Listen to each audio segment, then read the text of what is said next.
In just over 3 weeks' time, fans around the world will be marking a very special occasion, the 25th anniversary of the death of Elvis Presley, a man who exploded out of nowhere to become the single most pivotal force in popular music before self-combusting and dying aged only 42. So how come a quarter of a century later we're not only still talking about him, we're devoting an hour of primetime TV to him? Well, that's because he's back. Well, back in the charts anyway. Elvis's song, A Little Less Conversation, has gone to the top of the charts around the world thanks to a little funky remixing from Dutch DJ JXL. That seemed to us like a pretty good reason to take a look at the life, death and resurrection of the man they call the King. Tonight we'll hear the true story of Elvis from those who knew him best, those who lived with him. Our love affair began pretty much immediately. Worked with him. You know, everybody said, Elvis died of drug overdose. To me, Elvis died of terminal apathy. Those who were with him at the end. The furthest thing from my mind was Elvis was dead. And even those who claim to still be in contact. What he says to me is he knew what he was doing. That's all right, Mama. That's all right for you. First time that I appeared on stage, it scared me to death. I really didn't know what the yelling was about. I didn't realize that my body was moving. It's a natural thing to me. So the manager backstage, I said, what'd I do? He said, well, whatever it is, go back and do it again. It's no wonder the man made an impact. It was the late 1950s and conservatism ruled. Then suddenly this appears on television. Now, ladies and gentlemen, for his second appearance of 3 appearances on our show tonight, Elvis Presley. You ready? Set, go and go. I got a gal that I love so.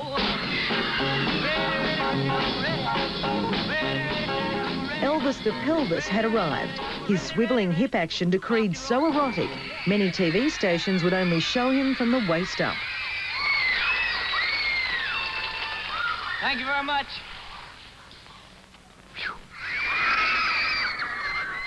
Elvis Aaron Presley was born to Vernon and Gladys Presley in a 2-room house in Tupelo, Mississippi on January 8, 1935.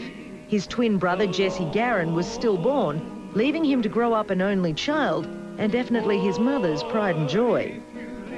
His love of music grew from hearing gospel singers at church and black bluesmen in his Southern American neighborhood. When, aged 11, he asked for a bicycle, his parents couldn't afford it and got him a $12 guitar instead, changing musical history forever. In 1954, aged 19, he began his singing career at the legendary Sun Records, and by 1956, he was an international sensation with a style and sound that combined his diverse musical influences and blurred and challenged the social and racial barriers of the time. Sit home all alone. You can't come around. At least please telephone. Don't be cruel. Oh, it was wild. It's wild in the early days, yeah.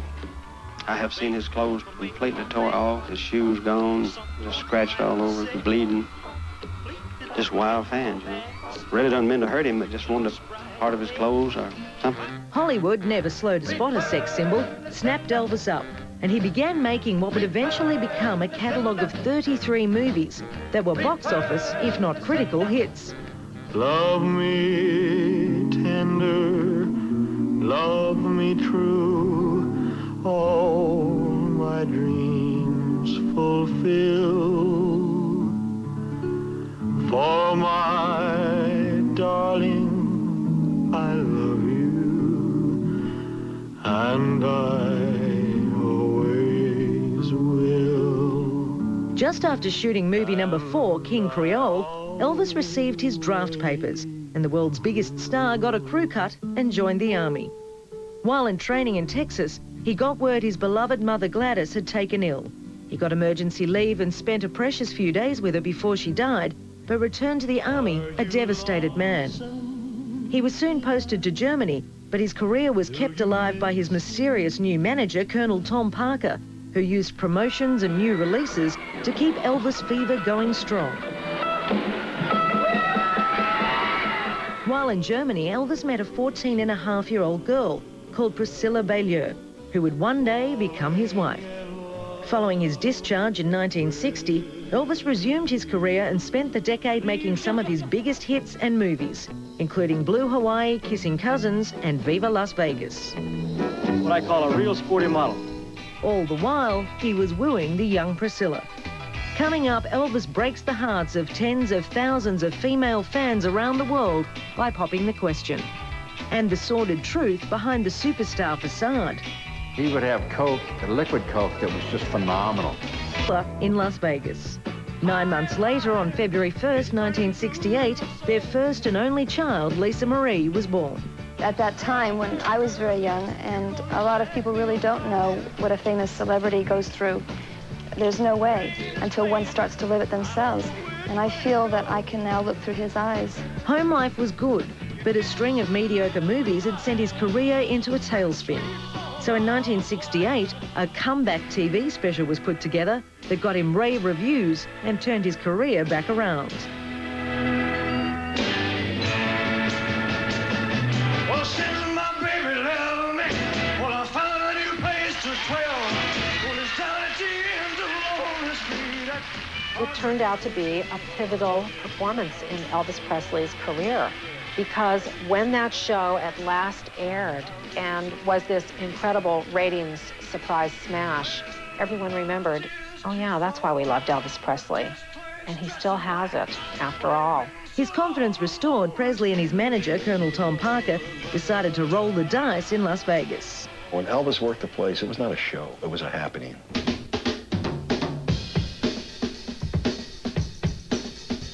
There's never been an entertainer like Elvis, and there never will be again. He holds every attendance record for Las Vegas. A little less conversation, a little more action, please.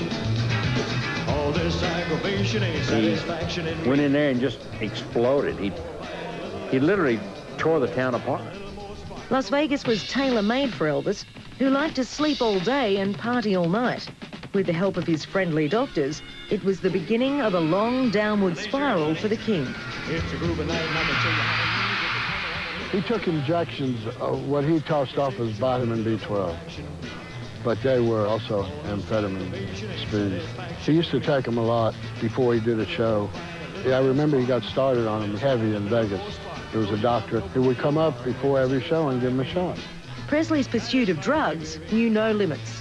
Elvis would do things like hurt himself, purposely inflict wounds on himself in order to score some medication. Those closest to Elvis realized his addiction was fueled by insecurities, a grueling regime, and his compulsive nature.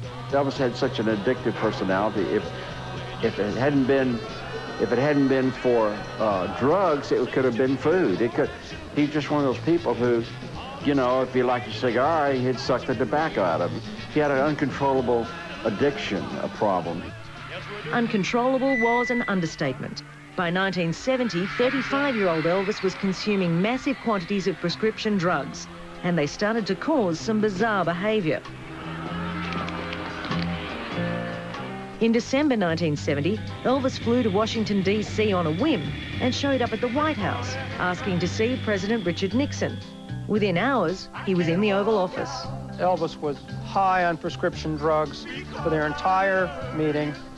And in fact, there's a letter that Elvis wrote on the airplane going back to Memphis that day, which is a very sad document to look at because it shows a childish, and to my mind, drug-induced scrawl, not particularly coherent, thanking Nixon, irony of all ironies, for giving him a drug enforcement badge when he was high on drugs. When Elvis was away, his wife of 3 years was at play. According to his bodyguard, Sonny West, 25-year-old Priscilla began having an affair with her karate instructor. It was Mike Stone, and Elvis had introduced him. By Christmas 1971, the Presley marriage was in serious trouble, and Priscilla decided to leave. It was an attack on his maleness and his manhood and also his position.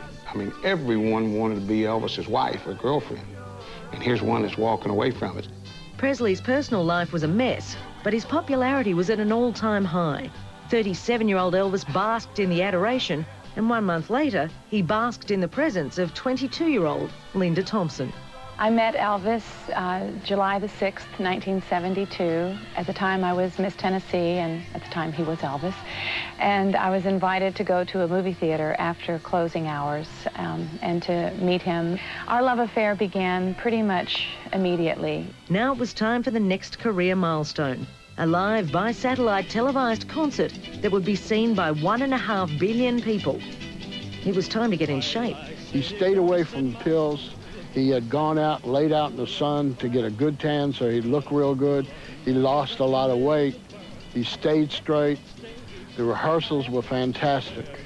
At 12:30 a.m. on January 14, 1973, Elvis Presley made entertainment history when he stepped on stage at Honolulu International Center Arena.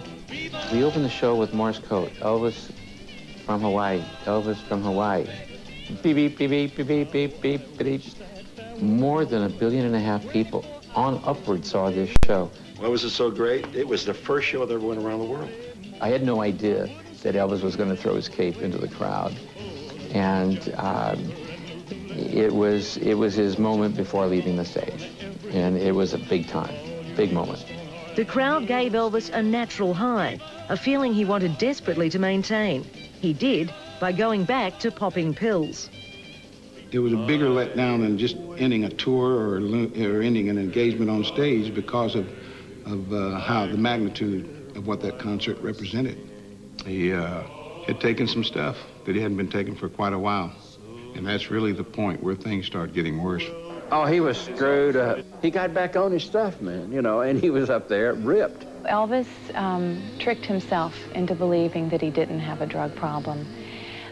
Because everything was prescribed. He was addicted to pain medication, to sleeping medication, to uppers, to downers. He was Elvis, and he had too many people around saying, oh, you're fine, and too many other people popping pills with him to, you know, really help him the way he needed to be helped. Presley's manager, Colonel Tom Parker, seemed more concerned with capitalising on the success of the satellite concert than on his meal tickets drug problem. So another Las Vegas tour was booked. But Elvis in Vegas was like a vampire in a blood bank.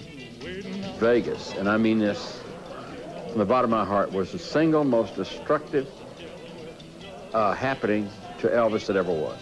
Local doctors took care of Elvis, and he showed his gratitude in some surprising ways. He has one of the guys drive a shiny new white Lincoln Mark right in front of the doctor's office. And Elvis said, you like that car over there? He said, that's a beautiful car. Is that yours, Mr. Presley? He said, no, it's yours. He had the doctor in his pocket. One Dr. Feelgood was supplying anybody who needed it with Percodan. Drugs of that magnitude do not make you a normal individual. Elvis started to become a sad parody of himself. By 72 or 73, things were starting to come apart. The performances began to suffer. He would laugh inappropriately in the middle of songs. He'd forget lyrics. This was unheard of before 73. A pause on stage seems like a year. It was a downer. It was really a downer. Vegas was tough on Elvis. Just the climate is very difficult for singers. It's very dry, and, you know, the 2 shows a night was very difficult for him. But Elvis had no difficulty scoring drugs, and he could be very cunning. He'd come up with all these little aches and pains to get medicine for them. They gave him stuff for his throat, maybe liquid cocaine. So I think that he would do that. He would have Coke, liquid Coke, that was just phenomenal. We would carry it in bottles. And you'd put these long cotton swabs in your, that had been soaked in your nose. You'd stay high for 4 or 5 hours, just ripped. There was no getting through to him. Elvis was a king. Elvis sat on a throne. And Elvis got what Elvis wanted when Elvis wanted it. And if one doctor wouldn't give it to him, some other doctor would. Elvis's grueling concert schedule was a large part due to Tom Parker's failure as a manager. Remember, in the last 9 years of Elvis's life, Tom Parker took 50% of his earnings. Parker was the ultimate con artist, and Elvis would often get mad and say, that SOB will have me play in Vegas forever to pay off his gambling debts. He was working so hard, no wonder, I think you could say, he had a drug problem. Coming up, the problem goes from bad to worse. He'd have beef nearly every meal. You might as well just take cholesterol and inject it into your veins. Just a lonely baby.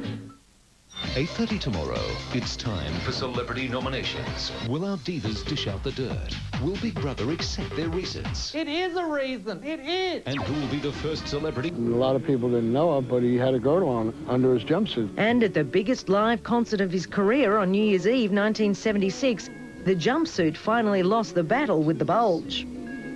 Elvis was on stage and went down into one of his karate moves and just ripped the whole back of his pants out and had to leave the stage. The drug use spiraled too, and after a couple more attempts at detoxing, girlfriend of 4 years, Linda Thompson, had had enough.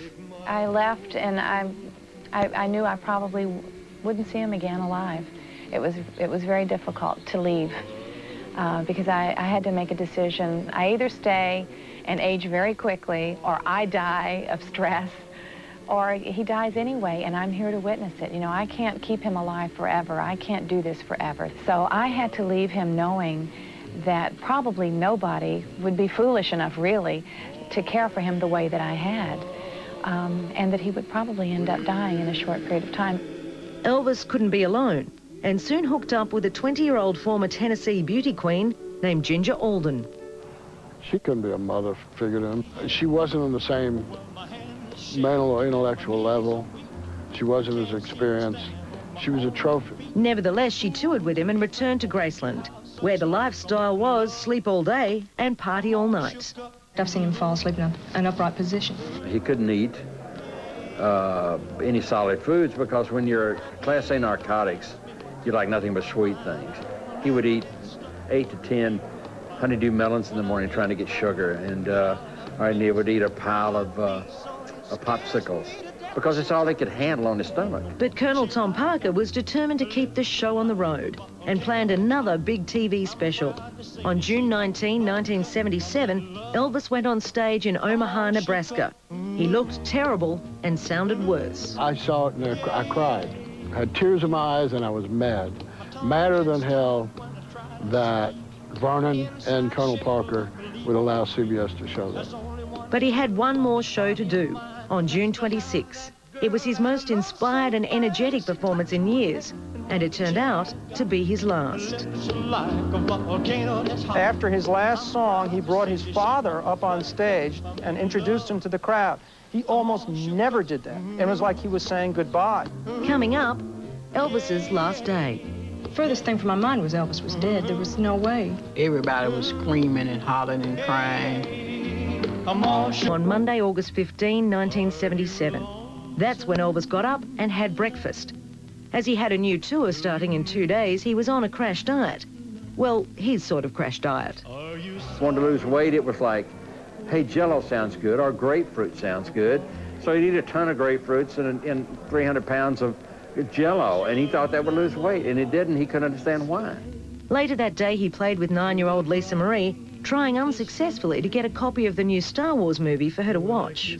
Elvis's only child was very important to Elvis. He lavished things on her. Toward the end of his life, he was extremely worried about what she was going to think about him when she found out some of the things that he'd been involved in. At 7 p.m., his cousin Billy Smith arrived. Then at 9:30, Elvis put Lisa Marie to bed and tucked her in. It was the last time she would see her father alive. I don't think Lisa Marie was very much aware of the weirdness in Elvis Presley's world. I don't think she was very much aware of her father's drug use, for example. He lived in a world that was upside down by definition. In fact, no one thought it was unusual when Elvis and his girlfriend Ginger Alden went to Presley's dentist for an 11 p.m. appointment. The dentist gave him a painkiller, codeine with Imprin. Presley stopped at a chemist to fill the prescription, arriving back at Graceland at around 12:30 a.m. He then had a heart-to-heart with Ginger. Elvis went into more detail about our wedding than he had ever before. And we talked for quite a while, and he was talking about announcing the engagement when he performed here in Memphis. Elvis said to me he had absolutely no intentions of ever marrying into that family. There was another girl that was going to join Elvis on that tour. Housekeeper Nancy recalls hearing a commotion upstairs. They had some misunderstanding about her going with him on the tour. She must have run out of the room. And he said, if you don't go tonight, you not going at all. He said, because somebody else will be out there in your place. And I said, oh my God, I said, sound like they into it. 2 hours later, Elvis instructed Lisa Marie to be taken back to LA to be with her mother. He also spoke to his security chief about the upcoming tour. He wanted to know about whether arrangements had been made for this other lady to accompany him on the tour. And then we just sat around and talked. You know, it was like Elvis didn't want me to leave because he didn't want to be alone with Ginger. When Grob left, Elvis got Dr. George Nikopoulos on the phone to organise more drugs for the tour. He called Dr. Nick and asked that Dr. Nick write him a prescription for Dilaudid, a real heavy-duty downer, synthetic heroin. The prescription was called in to the pharmacy at Baptist Hospital, which stayed open all night, one of the few that did back in those days. And one of Elvis's stepbrothers went and picked it up. Around 4 a.m., Elvis decided he'd get a little exercise and asked Ginger, Billy Smith and his wife to join him for racquetball. We all went downstairs, played racquetball, and Elvis seemed to be, you know, in really a good mood. And we played till it must have been close to 6, the sun was coming up. At around 7 a.m., cousin Billy washed Elvis's hair and listened quietly as he vented his frustrations. At 7:30, Smith left to get some sleep. As Elvis got ready for bed, his stepbrother Ricky Stanley came upstairs. I remember Elvis saying he couldn't really sleep very well. And I remember Ricky Stanley brought up some medication for Elvis to take at that time. At around 8:30 a.m., Presley's Aunt Delta brought him water, the newspaper, and a third packet of medication. By this time, Elvis was swimming in drugs. Always before a tour, Elvis was so keyed up, he just couldn't sleep. He took Quaaludes different times. After you take those things for so long, the sleeping pill only lasts maybe 2-3 hours. You get up, or you wake up, you think you're awake, and you think, oh, I can't go back to sleep again. Give me another one. I fell back asleep, and then I remember Elvis was getting up, and I said, what's the matter? And he said he was going to go in the bathroom and read. And the last thing I said to him, I said, don't fall asleep. And he said, oh, I won't. And he walked into the bathroom. And that's the last time I saw Elvis. In a particularly tasteful revelation, apparently Elvis was often in the bathroom for long periods of time. Bodily functions are really a horrible subject. You know, you just can't do what he did and be normal in any restriction. He had almost a total blockage of his lower digestive tract. His large intestine was impacted. His colon was impacted. It was a sure sign of drug abuse. As the king sat on the throne in the late morning hours of August 16, something went terribly wrong. I believe he had a cardiac standstill.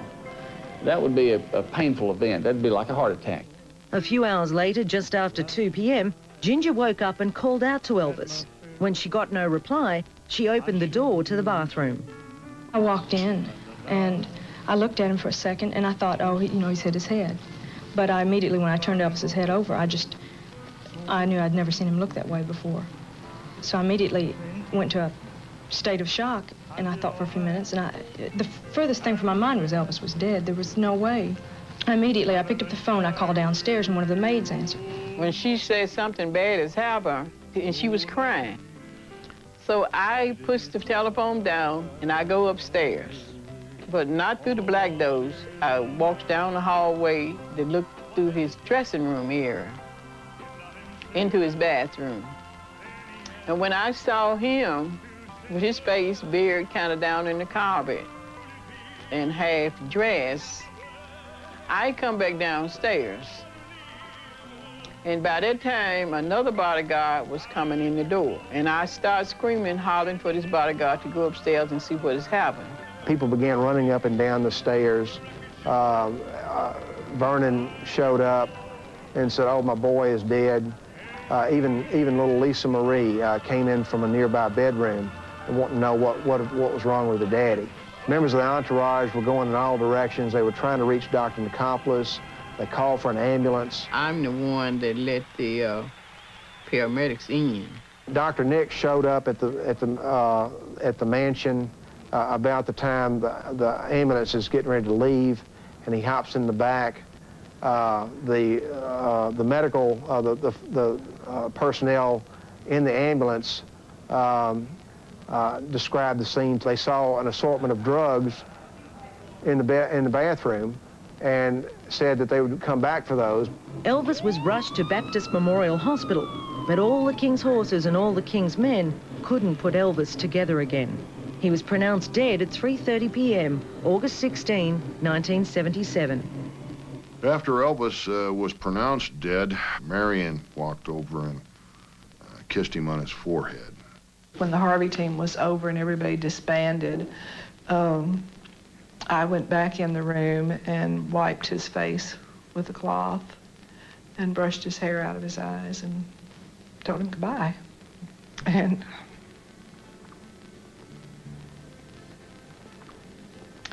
I got his pajamas and his Star of David for Vernon. One of the nurses pulled the sheet up over Elvis. The doctor said, we'll take him up to the morgue. There, the bodyguard made a startling discovery. I noticed that one of the other bodies on the table, covered with a sheet, was moving.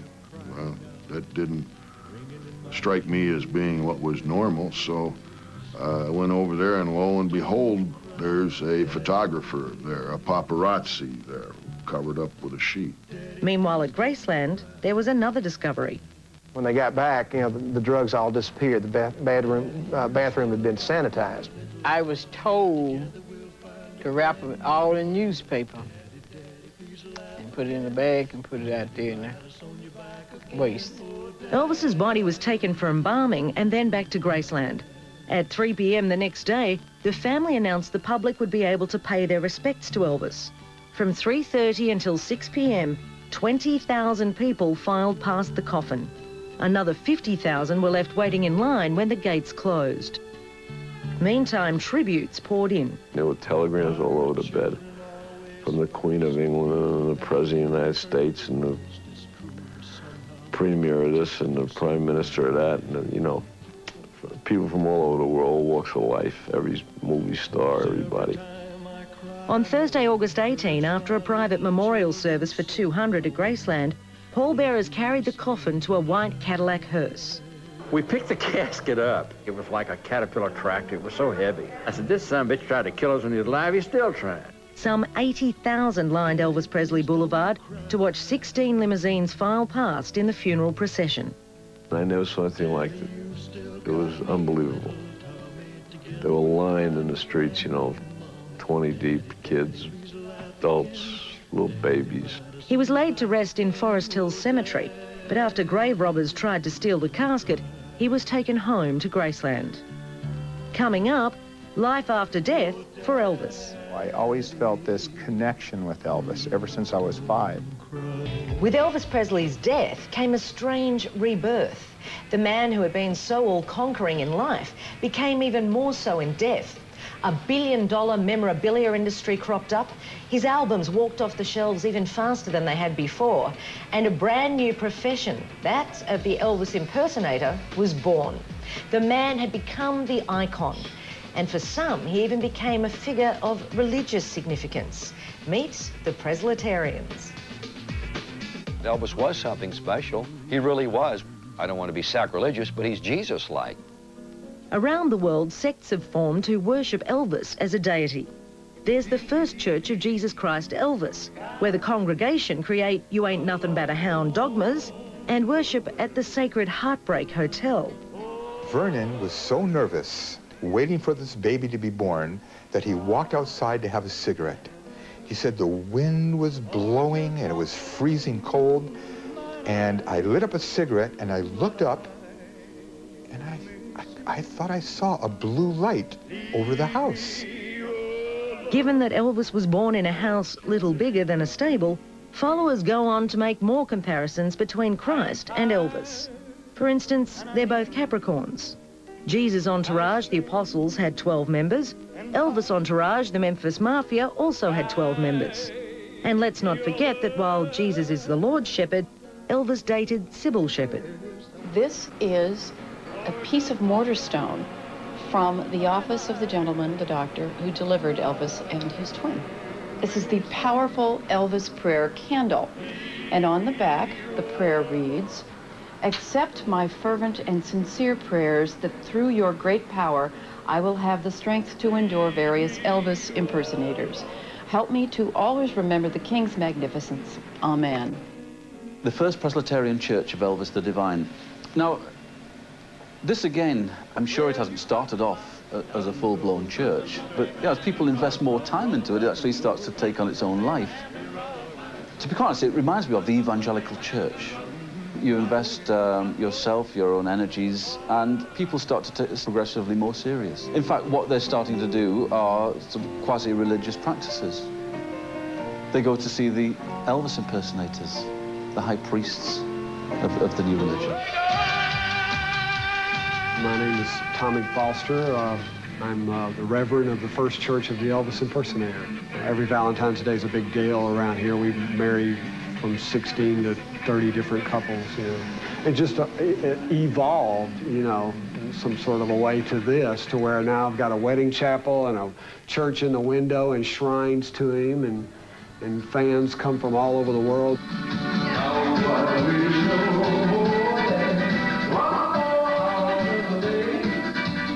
The ceremony's not really serious, but I hope they take their wedding vows seriously. And, you know, another level is just people that are good fans that don't really take all the weird part too seriously, but appreciate what he did and enjoy his music and come here for the pilgrimage. And just trying to find an Elvis impersonator who doesn't worship the King.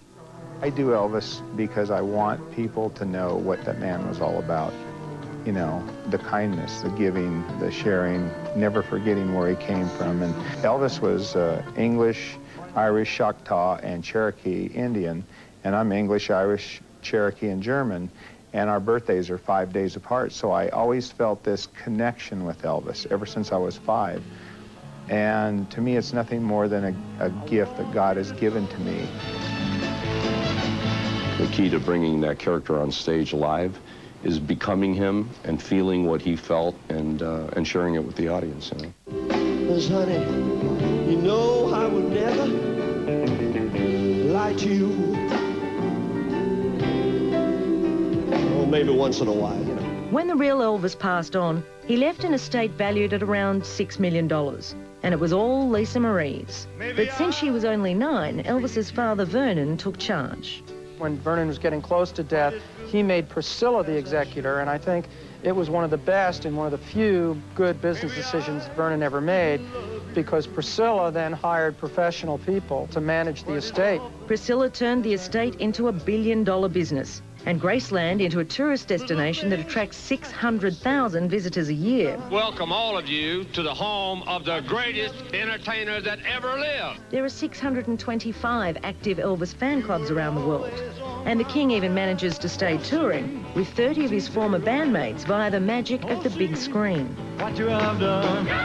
He's been on stamps and is the only artist to have been inducted into the Rock and Roll, Country and Gospel Halls of Fame. Ex-wife Priscilla has an acting career and is still heavily involved in running Graceland.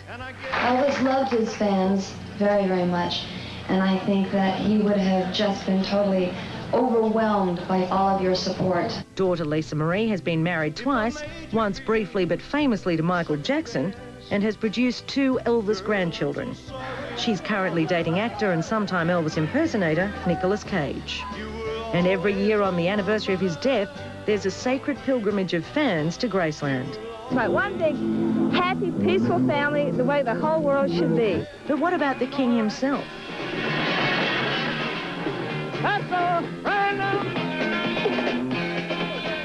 Coming up, we find out if Elvis really has left the building. Did he take his life consciously, What he says to me is he knew what he was doing. Incredible life, it's no surprise Elvis is still a legend. But as the years go by, it gets harder and harder to separate fact from fiction. There's speculation he was murdered or committed suicide, while others swear he's really alive and well and it was all a giant hoax. So we decided to go right to the source and get the man himself to set a few things straight, via spiritual medium, Ruth Wilson. What I would like to ask is to clear up some facts, I suppose, because there's always so much consternation about Elvis's life and death. Oh, yes, First, he's definitely over there, by the way. I was going to say, he is really dead? Oh, yes, he's there. OK, and he's never served at McDonald's anywhere in the world? No, no, nor at 7-Eleven. I know he's always being spotted there. Was it suicide? Did he take his life consciously? What he says to me is he knew what he was doing. Right. So he chose to... He knew what he was doing. That's all he's saying to me. He knew what he was doing. So he chose to be found in the bathroom with his pants around his ankles? Well, he knew what he was doing. Right. What was his reaction when Lisa Marie married Michael Jackson? Ask any father in the world what they would say. He's laughing, isn't he? Yes, I'm laughing, he's laughing. Yes, well, that was his answer. Ask any other father in the world what they'd say. So how does Elvis feel about being back at #1? Well, it's interesting because he's saying, I've earned more money since I've been dead than I did when I was alive. Well, I suppose he knows what we're doing here, making this special. I'm interested to know what he thinks about it. Well, I think he'd approve because prior to coming to do this today, I had to have a little chat with him to make sure he wasn't going to let me fall on my face when I came and talked to you about him and pass on his messages. But he said to me that he was looking forward to being on TV again. So I think the ego is alive and well, and I think he was very keen to have this go out into the world. Thank you very much. It's a pleasure, and thank you very much from him too. So there's a snapshot of the life, death and resurrection of the King. To date, he's sold more than 1 billion records worldwide, more than any other artist. And any other artist's going to have a tough time beating him now that he's releasing singles from the grave. A Little Less Conversation was originally a 99-second song Elvis recorded in 1968. It's the first song Graceland's allowed to be used for a remix, but you can bet now it won't be the last. So here it is, the latest hit single from the King, A Little Less Conversation. I'm Angela Bishop. See you next time.